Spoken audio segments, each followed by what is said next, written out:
ಎಲೆಯೊಳಗೆ ಏನೇನೋ ಬಡಿಸಿರ್ತಾಳೆ ತಾಯಿ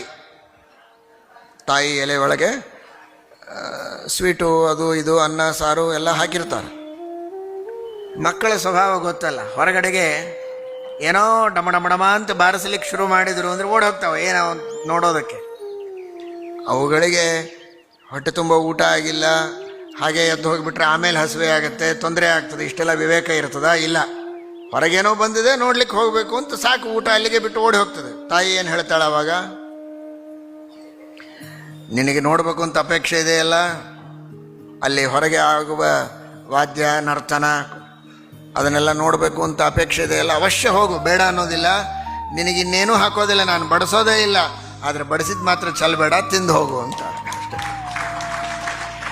ಹಾಗೆ ನಾವೆಲ್ಲ ಮಕ್ಕಳೇ, ಭಾಳ ದೊಡ್ಡವರು ಅಂತ ತಿಳ್ಕೊಂಡಿವಿ. ದೇವರಿಗೆ ನಾವೆಲ್ಲ ಮಕ್ಕಳೇ. ದೇವರು ನಮ್ಮೆಲ್ಲರ ತಾಯಿ. ತ್ವಮೇವ ಮಾತಾಚ ಪಿತಾ ತ್ವಮೇವ. ನಮ್ಮೆಲ್ಲರ ತಾಯಿಯಾದ ಭಗವಂತ ಮಕ್ಕಳಂತ ಇರುವ ನಾವೆಲ್ಲ ವಾದ್ಯ ಅಂದರೆ ಇಲ್ಲಿ ಬೇರೆ ಯಾವ ವಾದ್ಯ ಅಲ್ಲ, ಮೋಕ್ಷ. ಆ ಮೋಕ್ಷದ ವರ್ಣನೆಯನ್ನೆಲ್ಲ ಕೇಳಿಬಿಟ್ಟಿದ್ದೀವಿ ಶಾಸ್ತ್ರದಲ್ಲಿ, ಪುರಾಣದಲ್ಲಿ, ಸುಮಧ್ವ ವಿಜಯದಲ್ಲಿ.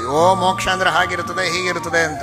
ಜ್ಞಾನ ಆಯಿತು, ಹೊರಟ ಮೋಕ್ಷಕ್ಕೆ ಅಂತ ಹೊರಟ್ರ ದೇವರಂತಾನೆ, ಎಲೆಯಲ್ಲಿ ಬಡಿಸಿದ್ದು ಊಟ ಮಾಡಿ ಹೋಗು, ಏನು ಪ್ರಾರಬ್ಧ ಕರ್ಮ ಇದೆ ಅಷ್ಟು ಅನುಭವಿಸಿ ಹೋಗು, ಹಾಗೆ ಹೋಗಬೇಡ, ಹೊಸದು ಬಡಿಸೋದಿಲ್ಲ, ಹಾಕಿದ್ದನ್ನು ತಿಂದು ಹೋಗು ಅಂತ ಪರಮಾತ್ಮ ಹೇಳ್ತಾನೆ.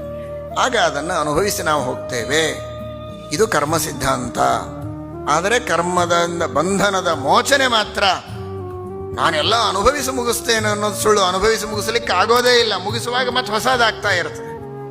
ಅದು ಜ್ಞಾನದಿಂದಲೇ ಪರಿಹಾರ ಆಗಬೇಕು. ಪ್ರಾರಬ್ಧ ಕರ್ಮ ಮಾತ್ರ ಉಳಿಯತ್ತೆ, ಅದು ಮುಗಿಸ್ಬೋದು, ಏನು ದೊಡ್ಡ ವಿಷಯ ಅಲ್ಲ. ಅದನ್ನು ಮುಗಿಸಿ ನಾವು ಮೋಕ್ಷಕ್ಕೆ ಹೋಗಬಹುದು ಅನ್ನೋದು ಶ್ರೀಮದ್ ಆಚಾರ್ಯರ ಇತಿಹಾಸ ಪುರಾಣ ಸೂತ್ರಗಳ ಆಧಾರದ ಮೇಲೆ ಉಪದೇಶಿಸಲ್ಪಟ್ಟ ಕರ್ಮ ಸಿದ್ಧಾಂತ.